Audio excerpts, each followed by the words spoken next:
but I'm going to go ahead and get started since this is something you guys might want to get familiar with, this one website here.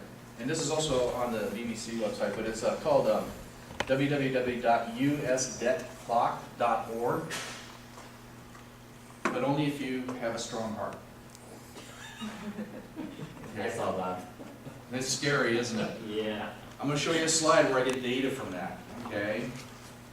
But it's a way to really find out what's happening in the economy right now. And the information's real-time updates. And it just clicks faster than you can blink, okay? But that's a fast place to get economic data right now. And they keep growing. It's like every time I go there, they added another data there, okay? My name is Victor Lloyd Burgess. I started BBC Financial Group. And what I've done is started working, I call myself a strategic partner advisor. Because in this day and age, and you can't be experts on everything. And there's so many things that clients need. I mainly was working with retired seniors to try and make sure that their assets are protected. And I found that I needed to have attorneys as allies and CPAs and other professionals because there's so much stuff out there and each person needs something different, you know? And so I started what's called a strategic partnering network. And from that, a lot of people are saying, wow, that's great to be able to work with these people. And so I decided to try and come up with an organization that I can try to make it value-oriented so the strategic partners can come in and you can talk to them, right? So that's how we started AAWP. And how this is hopefully will pan out in the future is the first 30 minutes, we kind of have a socializing part, so it gets time for people to come in, they sign in, they can kind of network a little bit. Then I do the update, which I'm doing now, for about 15 minutes. Then I introduce our strategic partner who's going to do the topic of the day. Today it's going to be Gerald, and he's going to be talking about estate planning. And then the last 45 minutes we try to network. When we start getting strategic partners, are going to be able to come here when we have enough people, right? And then that'll be networking again. So it's really going to be a monthly networking meeting to try and meet with the strategic partners and be able to ask your questions and stuff you may have and things you've been hearing about. And so that's the main purpose of here. Now, BBC financial members, part of my group is Terry Bond, which is over here at the table, Terry.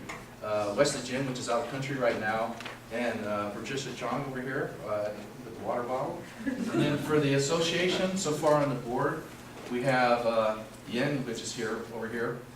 Felix is in another meeting right now. He has an office in this building, actually. He's a realtor. And Eliza is not here today. I thought she was going to make it, but something may have came up. And then Paul is our YouTube guy. This is Professor Who You Know. I'm trying to think of some kind of mascot. But we call him, because it's not what you know, it's who you know. So Professor Who You Know. But it's all about strategic partnering. For example, let's say you have a tax problem all of a sudden, or maybe you're behind, IRS is coming after you. Wouldn't it be great if one of your friends, your acquaintances, happens to be a master of taxes or something, right? How about if you're investments, you have a financial expert, or you need to incorporate or something, right? And so you have actually met with attorneys, you talk with them on a weekly basis, monthly basis maybe, right? Realtors, new house. The whole idea about this thing here is by getting quality strategic partners in, you get to meet them on a monthly basis, talk to them, get to know them. Then when you have questions or things come up in your life, you have somebody you actually know instead of yellow pages, right? But that's the whole plan on how we're trying to throw this together. Everybody's heard of this small organization, right? But they really specialize in just retired people, right? So we want to be for wealth preservation. And wealth means everything. It's your houses, it's your assets, it's your health, it's everything, right? Everything we have to take care of, and that's the kind of the goal we have here, is to be able to make a strategic network where we can have all our situations from people we're comfortable with. This is some of the stuff that's happening right now. You may have been aware of this, that our spending and cost and everything's getting really astronomical. The numbers are like unbelievable right now. They're just skyrocketing. It's just like, 14 trillion. It's unbelievable.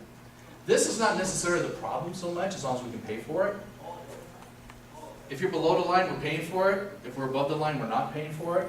And you can see, for the most of the part, we were able to. In 2000, remember, we were able to actually get a surplus. But then look at this, skyrocketing from around, what, 600 trillion up to over 10, 12 trillion dollars. Not paid for. This means just piling up debt. I updated this from the website I just told you about yesterday, last night. Well, actually this morning, it was about 2 o'clock. $356,000 is what each person in the country right now owe to pay our deficit. That's every man, woman, and child as of yesterday or this morning. Everything we're doing from now on, we have to concentrate on cutting taxes, cutting costs, reducing or stopping our losses, or we're just not going to make it. Everything that used to work before 2008 is not going to work anymore. We got to be more diversified, have more strategic partners, have more things on evolve, because 2008 changed all the rules. Now, I built this slide the first time in April 10th. Okay, I just updated it early this morning, but I have it for yesterday. USDebtClock.org. Federal spending, $3.49 trillion. In April, it was $949 billion. So just the last few months, it's gone up to $2.5 trillion in just this year. And actually just between April and this month. Social Security. You hear arguments, how many people heard it's bankrupt this year? Anybody heard that Social Security is bankrupt this year, in the red? Some of the newspapers, some people on TV say it's in the red this year. Other people say, no, it's not in the red yet. When I was doing these workshops about 2005, 2006, we're thinking 2017 for it to go bankrupt. Well, my argument today is that it's bankrupt now. And let me show you why.